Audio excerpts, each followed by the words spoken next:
Good evening, everybody.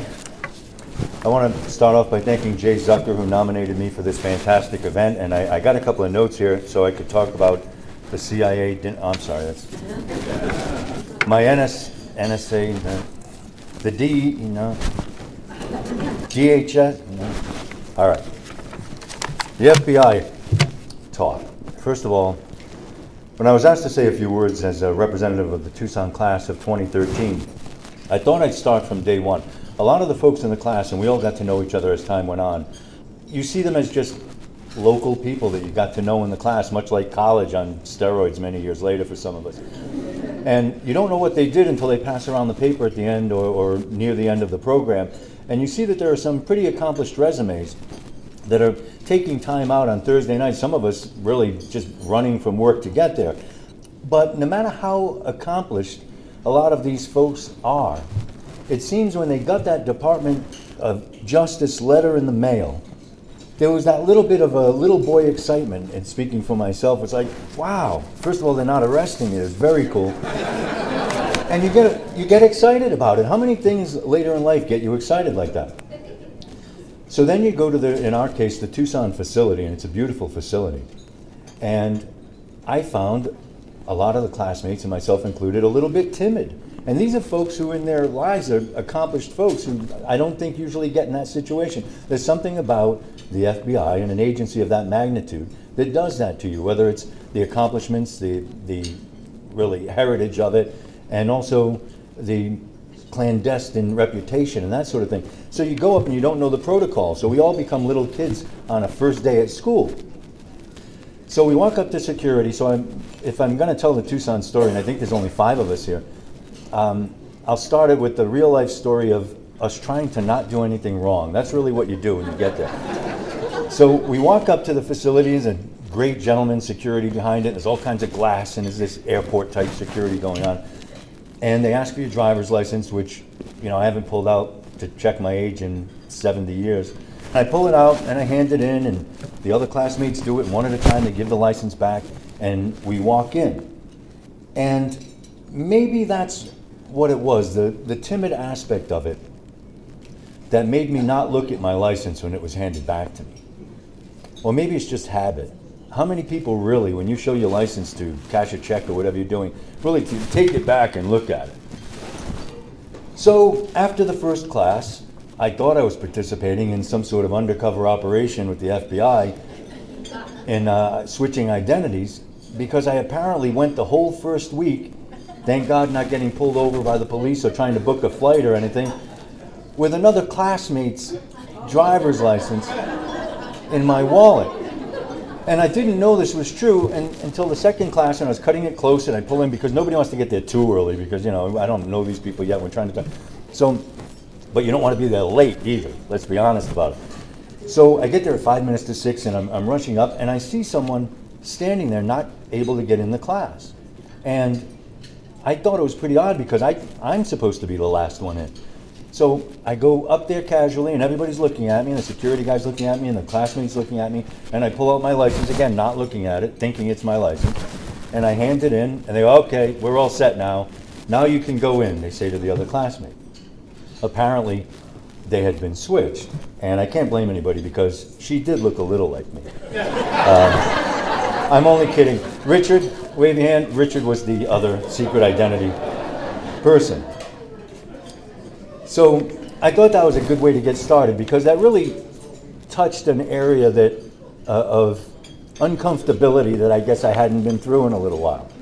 And it started us off on a journey. And let's be honest, no matter how many people here love it and the alumni love it, and we've been through it a lot, it was a lot like long college classes at times. Because I haven't sat still for 3 hours at a time on a Thursday or any night in many, many years. But the information was fantastic. So what did we learn? And that's what everybody asks. Just like the speaker before me, they said, what did you learn? What did you learn? And I've been a journalist for 35 years, so I thought I already learned everything. You interview everybody over the years in many states, and it becomes routine. But you never really learn behind the scenes of an agency like the FBI.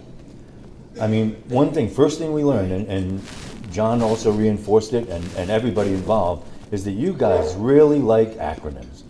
I mean, I thought that you guys all make the jokes, and I went, okay, that's clever. They like acronyms. And then everywhere we went, whether it was the training, there were another 10 acronyms. So I thought at first maybe the FBI meant fantastic buffet inside, because the Alumni Association, thank you. For those of us who came right from work or whatever and couldn't eat, you fed us with tremendous food every single week.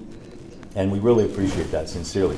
But make no mistake, it was serious information, real, actionable items, as we call it in the business, that we could get from this, and it was very, very cool. We had agents from every aspect of the FBI coming to discuss his or her area of expertise.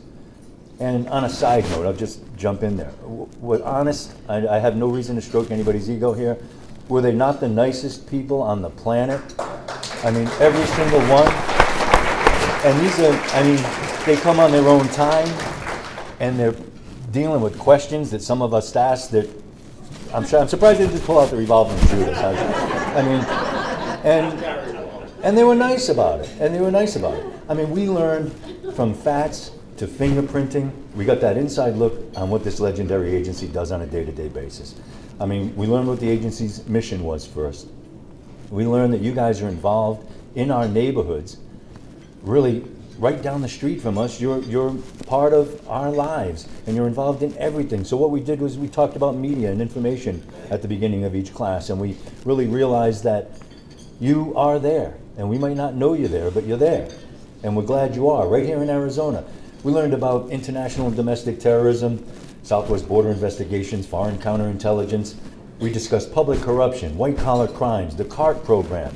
Another act. We met real-life undercover agents like Adam Angst, who should also be on the FBI all-name team, if you guys have one of those. We talked about the cyber program, civil rights. We discussed gangs, violence, drug issues. We learned about polygraph testing, very interesting stuff. Things you think you know about, but until these classes you didn't really know about. Through behavior analysis, we learned about how someone's accent and even the way someone might choose certain words to put in a ransom note or something like that, that you agents can find out where that person is from originally and maybe apprehend somebody like that. We learned that listening is more important than talking if you're in a hostage negotiation. And there was a lot of hands-on learning as well, and this was what was obviously the most fun. Until the FBI class, I never had a chance to endanger a whole room full of people like I did in the FATS program. I mean, the guy opened the vest, he had the bomb. I said, what's he gonna do with, boom! So you learn, and you learn, what would you do in real life? I was so wound up with making sure I was politically correct. Oh, let me make sure the bomb is actually going off before. Well, you guys don't have that luxury. And it really brought home that you don't have that luxury. It's real to you. It's a video game to us. And I appreciate that and how real that was. We saw firsthand not only what you do on a day-to-day basis, but what I think this program was all about. We saw teams of intelligent, dedicated public servants work behind the scenes really to keep us all safe. People volunteering to teach us, staying late on cases that they're working on, sometimes for no extra money, simply because they care. People struggling now to get past the federal budget cuts and actually taking days off without pay. Seriously, the FBI, we've come to the point where the FBI has to do that. Sequester what? I mean, that makes no sense. The FBI, and it's much like when we were kids. Do you remember when you were a child and you would see a police officer? You didn't see a person, you saw a uniform. And then when you got older in life and you socialized with neighbors and coworkers and people in police, you realize these were real people like you and I that just happened to be police officers. That's what I think we learned that was most important in this class. I now see real people, not a government, when I think of the FBI. I don't get caught up in the politics of what the agency might be doing or not doing. I now picture real people, dedicated husbands, wives, fathers, mothers, dedicated men and women working hard at jobs, not for the money, but get this, corny, but for love of country. That's the real lesson. And I feel honored to have learned that. Thank you.